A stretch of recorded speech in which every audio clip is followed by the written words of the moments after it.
Policy Overview. By Withered Rose.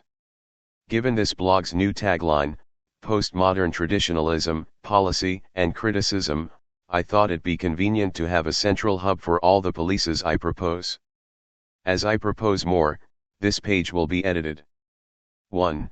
The 45K Plan.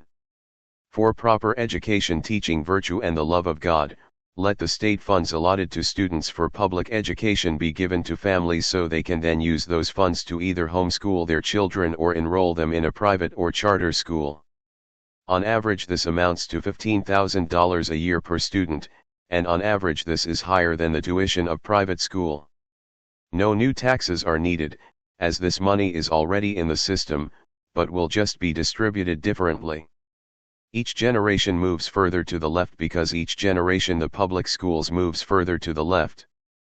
Political formation, rather than education, is the purpose of these schools.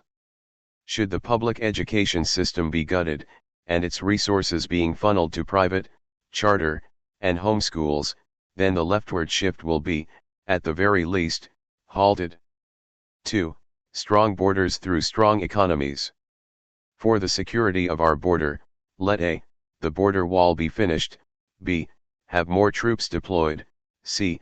Give Border Patrol officers autonomy in deciding how to accomplish their duties and not be hamstrung by Washington, and d. Make the economy and security of Mexico and South America America's #1 foreign policy priority. People immigrate because they are in a bad situation, and they are looking for a better opportunity. If Mexico and South America were relatively safe and had decent jobs, then those seeking to immigrate here would decrease in number. American companies could be given subsidies if they opened plants and offices in Mexico and South America, on condition that workers are paid more than the workers of any other company in the region, are given health care and a 401k. Yes, the demand is high, and yes, we are paying companies to take jobs overseas. Yet, money will pour back into America as American companies are still making a profit and there will be less immigration as the need to immigrate will dry up. When it comes to crime, the next president should tell the president of Mexico that if he does not crack down on crime, American soldiers will be sent to stabilize the situation.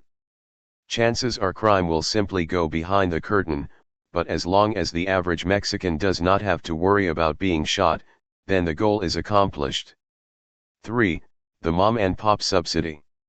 To strengthen small businesses against both the shopping mall and the international megacore like Walmart, Amazon, and Home Depot, let a 1% sales tax be applied to all big box retailers, with the revenue of this tax being used to subsidize locally owned businesses, the exact distribution being decided by local and state governments. The left is able to enact its political and legal agenda because it has the funding and resources available, and it has the funding and resources available because the professional managerial class that makes up the left is the center of the economy. Should the naturally conservative middle class become the new economic center, then, and only then, will it have the ability to enact political and legal reform. 4. A new code of decency. To prevent entertainment from being used to portray ugliness, let a new decency code be applied to Hollywood, streaming platforms, and cable. Movies, film, and television must highlight some virtue. Stranger Things revolves around the premise that friendship and family can overcome the forces of darkness, cannot have protagonists that blaspheme, and must be tasteful in language and romance.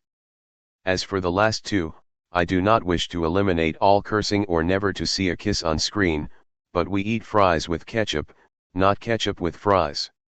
Not only does the latter make speech ugly and turns romance into porn, but it is indicative of poor writing. Take a look at this 14-second scene with Ewan McGregor, one that is filled with sexual tension, and compare it to something in Shameless or Game of Thrones. One is good writing, romantic and erotic, the other, is sloppy writing and pornographic. 5. The Defense of Families Act. Criminalize appearing in drag in front of children, institute the death penalty for anyone convicted of sexually abusing a minor, and, on the other hand, levying a 1% sales tax on all chain stores with the revenue going into a fund to be accessed to young families trying to buy their first house and for providing maternity leave. Perverts must either be locked away, or shot, and young families, especially in today's economy, must be helped.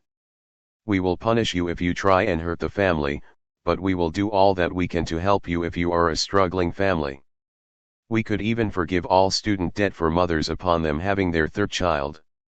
6. Clearing out propaganda. Activate Code 606 of US 47 of the Telecommunications Act. You can read the text here, which lays out the specifics for when and how the President can seize control over all media communications in the country. Maybe you have a moral issue with this, I do at least. Yet, think of how the media has sabotaged countless conservative counter-strikes. Activating Code 606 is not silencing free speech, it is silencing propaganda. This should be done the very first hour of the presidency. 7. Cleaning out the deep state. Finish what Trump started, and immediately implement Section F. This executive order would allow the president to classify everyone in the executive branch as a civil servant, and thus the possibility of firing anyone who does not carry out the president's agenda. 8. Promoting guilds. In the next annual budget, introduce an amendment that gives a clear definition of a guild and prioritizes guilds in all subsequent budgets. Guilds would receive allotted subsidies before non-guild counterparts, for example. A more radical measure would be to redirect all subsidies that go to multinational corporations to guilds. The point of an amendment like this, and it can be worded any number of ways to ensure that it passes, it to signal to workers and businesses that it will become significantly more profitable to request a charter and incorporate into a guild. Year 1 is a setup, it is an announcement to the public. Year 2 is when guilds start getting subsidies. If you really want to get it going, mobilizing a 501c3, or 2, for an education campaign about the amendment. 9. Establishing departments of beauty and preservation. Our inner life is formed by our outer life, our moral imagination, to think with Edmund Burke, is influenced, if not constructed by, what we see and hear. When we see beauty, we think beautiful thoughts, but when we see ugliness, our mind has no point of reference besides the ugliness we see. To fortify what is left of our moral imagination, let each state establish a department of beauty and preservation. These departments, staffed by historians, architects, and artists, will be tasked with reviewing major building projects and either approving, or vetoing, these projects according to whether or not the project in question beautifies the soul. There is a difference between buildings and works of architecture, and it is the latter which forms the moral imagination. In addition to approving or vetoing building projects, these departments will be tasked with preserving historic sites, directing state funds towards their maintenance. Without our memorials to the dead, our churches, the houses of famous authors, or primary manuscripts, we are nothing more than flies of the summer with no memories linking one generation to the previous. 10. A basic housing bill. To make homeownership more affordable, let the following 4-point plan be proposed.